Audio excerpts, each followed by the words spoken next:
Coming up on Arirang News. North Korea's provocations continue as it fired 2 ballistic missiles early Monday morning. One of the launches appears to have been a failure, landing inside its own territory. South Korea will create a new ministry at deputy prime minister level to tackle the demographic crisis. It is expected to act as a control tower, drawing up mid- and long-term population strategies. Korea's exports posted on-year growth for the 9th straight month in June, on the back of robust chip demands.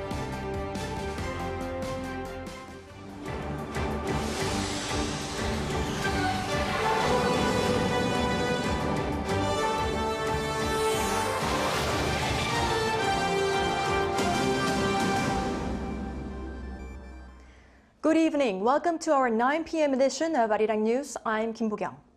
We start with the latest from North Korea. Pyongyang launched yet more missiles early this morning, just a day after the regime denounced South Korea's inaugural multi-domain military exercises with the U.S. and Japan. One of the 2 missiles fired today, however, appears to have been a failure. Our defense correspondent Choi Min-jung reports. North Korea launched 2 ballistic missiles toward waters off its east coast early on Monday. The South's Joint Chiefs of Staff said they were both fired from the Changyeon area of Hwanghae-namdo province, one launched at around 5:05 a.m. and the next at 10 minutes later. The first one, presumed to be a short-range ballistic missile, flew around 600 kilometers before landing in the sea. This was followed by a second missile that only traveled around 120 kilometers. The military said the launch appears to have been unsuccessful and said the debris could have landed near the Pyongyang area. There is a possibility that the second missile launched by North Korea may have flown abnormally during the early stages of flight. If the missile exploded in flight, the debris could have landed inside North Korean territory. The JCS assumes that both missiles could be the Hwasong-11 short-range ballistic missiles, which were also test-launched from the Changyeon area last year. But it has not completely ruled out the possibility of a test launch for a new type of missile. The military and experts say that the recent launches came in retaliation against the recent Freedom Edge exercise between Seoul, Washington, and Tokyo. Well, North Korea was clearly trying to offset the Freedom Edge exercise. They don't want their people to be thinking that Kim doesn't have the power to do something in response to an outside exercise. The regime recently vowed to take overwhelming countermeasures in response to the trilateral multi-domain military exercise held last week. It added that such drills show the relationship between the 3 nations has developed into the Asian version of NATO. But South Korea's defense ministry dismissed Pyongyang's criticism, saying the exercise was held to deter and respond to North Korea's nuclear and missile programs. Monday's missile launches also come less than a week after the North claimed to have successfully tested a missile carrying multiple warheads, which the South and the U.S. assessed was a failure. Choi Min-jung, Arirang News. Satellite photos of North Korea's Rajin port show signs of possible arms trading between North Korea and Russia. According to Voice of America, images from Saturday taken by Planet Labs show a large 150-meter-long vessel docked in the port. The report also notes that what appears to be a 145-meter line of containers can be seen in front of the vessel. This is the first time such a vessel has been spotted there since the North Korea-Russia summit. In October, the U.S. specified this port as being a point for weapons transportation between the North and Russia. Amid chronic population concern in the country, the government has decided to launch a population control tower at a deputy prime minister level to take charge of low birth rates and aging population. Our Shin Ha-young explains. Following high-level meetings with the ruling party, the government announced plans on Monday morning to create a new ministry called the Ministry of Population Strategy Planning, focused on tackling the country's falling birth rate. This comes as President Yoon Suk-yeol declared a national emergency last month as the number of newborns in the country continues to fall and vowed to make every effort to handle the issue. The birth rate dropped to 0.72 in 2023, the lowest in the world. The new ministry will be in charge of creating strategies not only to boost the birth rate, but also for overall population issues. The ministry has been named the Ministry of Population Strategy Planning to cover all aspects of population policy, including low birth rates, an aging society, workforce and immigration. The ministry will be in charge of formulating policies regarding the low birth rate and related mid to long-term population strategies, taking over the responsibilities currently held by the health and finance ministries. Once established, it will have the authority to review budgets and consult with other ministries on related projects. The ministry will also enhance public awareness through campaigns on population issues and conduct research and analysis on demographic data. The head of the ministry will also serve as the country's deputy prime minister for social affairs, currently served by the education minister. The government plans to propose a revised Government Organization Act within July to establish the ministry. It expects the new ministry to begin operations about 3 months after the revision bill is passed, following necessary procedures such as personnel recruitment, budget allocation, and a parliamentary confirmation hearing for the minister. The Presidential Committee on Aging Society and Population Policy will also be transferred to the new ministry under a new name, the Committee on Population Crisis Response. 신하영, Arirang News. Also, staying with government reorganization, President Yoon Suk-yeol is planning to establish a new role of Political Affairs Minister to work and communicate better with the opposition-led National Assembly. The announcement came as Yoon's Chief of Staff, Chung Jin-seok, made his remarks during a Parliamentary Steering Committee meeting. Chung added that the presidential office will listen closely to lawmakers while offering sufficient explanations to them. The position was scrapped during former President Park Geun-hye's administration, but it is not an unfamiliar role in the nation's political scene.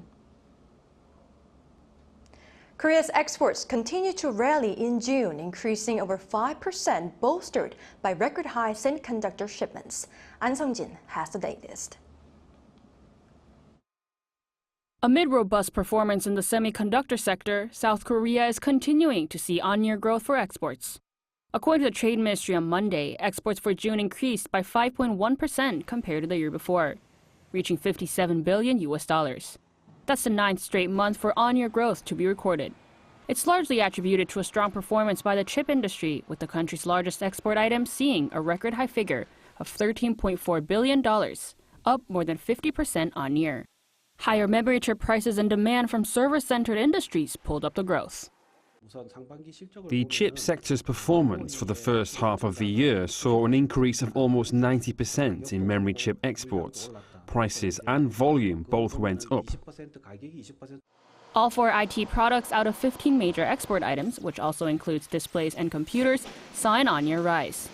Exports of petroleum products and automobiles are also continuing to see stable performance.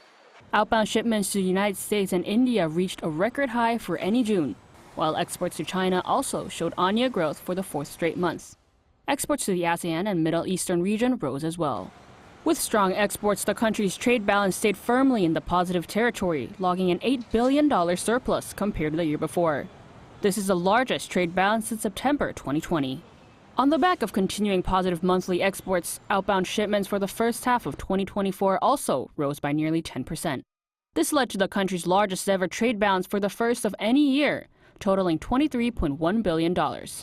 Robust exports of hybrid vehicles also pushed auto exports to a record high figure for the same period. The government pledged further strong export date for the second half of the year. Exports are normally greater at the end of the year than in the first half, and for this year, in the case of semiconductors, we can forecast a strong first half and a strong second half as well. We believe our exports will be quite good. It also said it would respond to risk factors and continuously monitor export circumstances to reduce negative external factors. An Sung-jin, Arirang News. Government officials and business representatives from South Korea and Vietnam have agreed to expand their partnerships in economic areas, including supply chains. Marking Vietnamese Prime Minister Pham Minh Chin's visit to Seoul, the Korea Chamber of Commerce and Industry hosted a business forum on Monday to enhance economic cooperation between the two countries. South Korean Trade Minister An Deok-keun underlined the importance of boosting economic cooperation to reach a bilateral trade volume of $150 billion by 2030. As part of such efforts, the two will first try to reach a $100 billion trade volume next year. An added, he expects the expanded cooperation to include the culture content and energy sectors as well. A public institution that supports Korea's gardening industry is working to ensure that native plant species gain firmer footing or deeper rooting, if you will, here in the country. Cha Young explains. At a horticultural farm in Sejong City, Alscholzia pyeonsanensis, chrysanthemum flowers, Picris hierarchoides are cultivated. These are native plant species commissioned by the Korea Arborda and Gardens Institute this year. The species are appropriate for creating gardens with great ornamental value. The plants grown by farms are sent to exhibitions or festivals after being delivered to the Sejong National Arboretum. We can stably cultivate native plants by securing a market. I am getting massive help in building farming capacity. The Korea Arborda and Gardens Institute has worked in tandem with local farms for 5 years since 2019. The institute selects native plants of high quality, improves varieties of plants, and supplies them to horticultural farms in Sejong and Bonghwa, along with cultivation techniques. It also provides proceeds after securing a stable market for farms through contract cultivation. The plants grown by farms are on display at the exhibition hall of the Sejong National Arboretum and Baekdudaegan National Arboretum to meet consumers. This process is beneficial for horticultural farms, arboretums, and also residents. Flower exhibitions and festivals need lots of plants, so they collaborate with local farmers who have facilities and expertise in farming plants. Farmers can make proceeds from this and people can enjoy beautiful flowers. The Sejong National Arboretum is also creating new jobs with educational plant kits targeting vulnerable social groups such as disabled people. I was so amazed that I could make a lotus flower garden by pouring water onto the seeds. I hope these kinds of products become more commercialized as disabled people also need to make a living.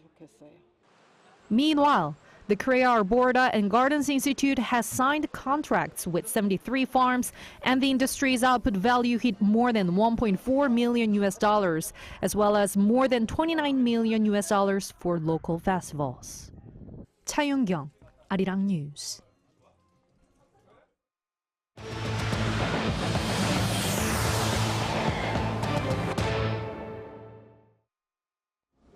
Some professors at Korea University Medical School announced they will go on an indefinite strike beginning July 12th. However, they and non-striking professors will continue to treat emergency admissions and patients in intensive care units. On Monday, its emergency committee urged that the government take responsibility for the current medical dispute and fully withdraw its expansion of next year's medical school admission quota. Previously, professors at Severance Hospital began an indefinite strike on June 27th, while from Thursday, professors at Seoul Asan Hospital are scheduled to go on a week-long strike. Bukchon Hanok Village in Seoul's Jongno-gu district, one of South Korea's heavily visited tourist areas, is the first to be designated as what's being called a special management area. The initiative, announced on Monday, enables restrictions to be implemented for visiting times and traffic to protect the natural environment and also the residents living in the area. Within color-coded zones where red signifies the highest level of inconvenience for residents, visiting hours will be restricted to between 10 a.m. and 5 p.m. From October, there will be a trial period with full implementation planned for March next year. Summer may be the right time to plan traveling for a vacation, and these days more countries in the Asia-Pacific region are promoting sustainable tourism in the form of eco-friendly villages. Our Lee Soo-jin takes a closer look at some of the examples. It's that time of the year when the urge to travel goes up with the temperature, but now more travelers are looking for ways to help the planet when they go on vacation. And that's why leaders in the political world and tourism sector met in Cebu on Friday to discuss how to meet the demand for sustainable tourism at the 36th joint meeting of the UN Tourism Commission for East Asia and the Pacific. We must go green in the transformation of our tourism products. I am of the belief that the greener you are, the better the tourism experience will be. And one way countries in the Asia-Pacific region offer sustainable tourism is through eco-friendly villages. One such eco-friendly village here in the Philippines is Boho, which is named one of UN Tourism's best tourism villages in 2021 for its commitment to sustainability and promoting local communities. Tourists can travel down the Boho River, which spans 1.4 kilometers, in eco-friendly wooden boats where they're surrounded by mangrove trees and sounds of more than 60 bird species. And these sustainable practices have also reached the local population, as the traditional dance performances for those who visit Boho have created jobs. At another eco-friendly village where the Boho River enters the ocean, locals weave fiber ropes from the husks of coconuts to create biodegradable tents. There are also cooking demonstrations, keeping the village's traditions alive through food. Tours of eco-friendly villages are also available at 2 villages on South Korea's Jeju Island that were recognized as best tourism villages last year.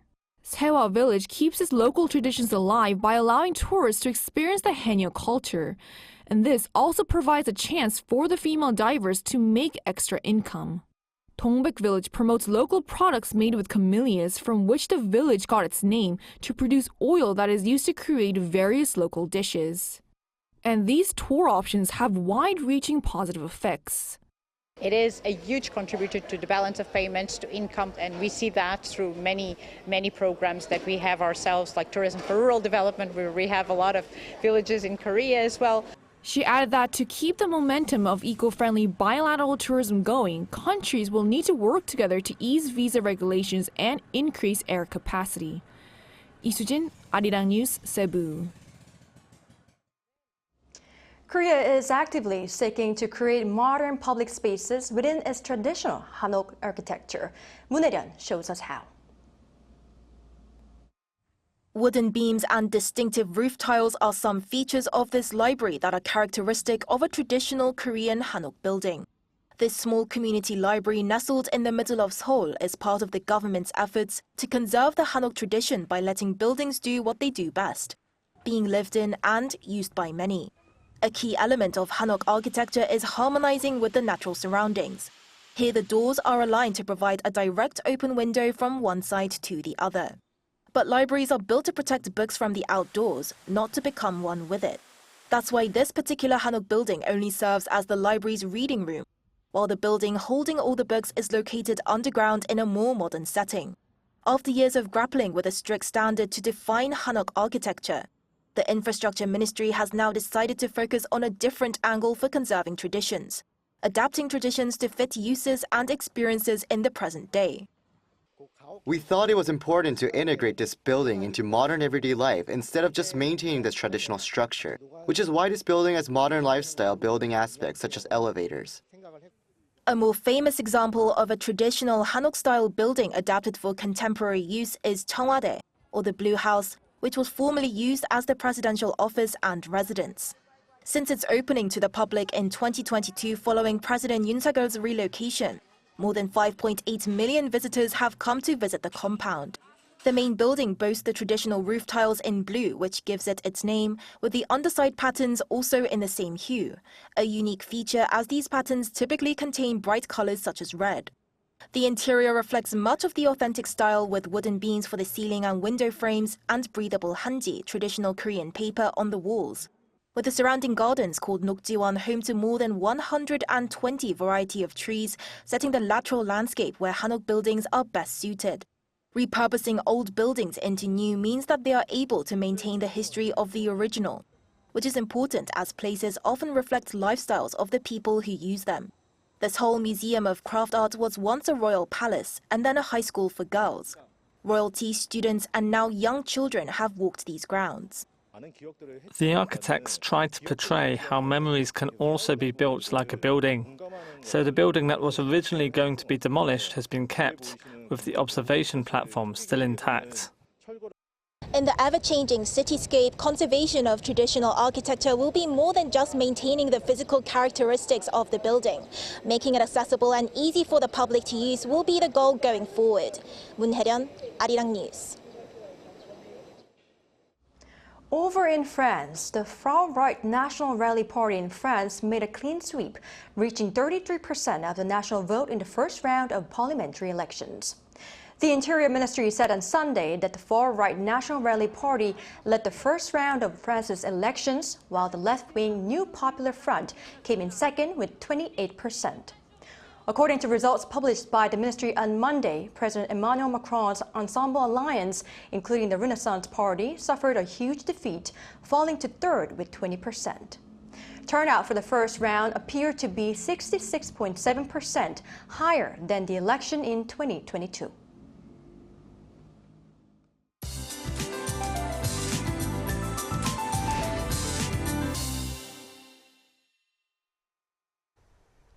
The sun was burning during the daytime today and the humidity stayed high, so it feels very hot. The temperature in Seoul soared up to over 31 degrees Celsius. Starting with Jeju Island and the southern parts of the country today, the rain will expand to the Chungcheongdo provinces overnight. Tomorrow morning, it will also rain in the Seoul metropolitan area. There will be more than 200 millimeters of heavy rain in the mountainous areas of Jeju Island and more than 150 on the southern coast until the day after tomorrow. In addition, more than 120 will fall in many places in central Seoul and other parts of the country. You'd better take your umbrella with you on your way out. Tomorrow, Daejeon and Gwangju will start off at 23 degrees. It will move up to 28 in Daejeon, Daegu, and Gyeongju. The rainy season will continue throughout this week. That's all for Korea. Here are the weather conditions around the world.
A national emergency.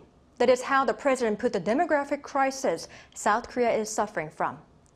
The government had been injecting large sums of money only to see the birth rate continue to fall, hitting its lowest level last year. To overcome the crisis, the country is to launch a new ministry specifically focusing on population-related policies. Establishing a control tower that would oversee the issue from A to Z is definitely a much-needed one. But what matters is not how the government is reorganized.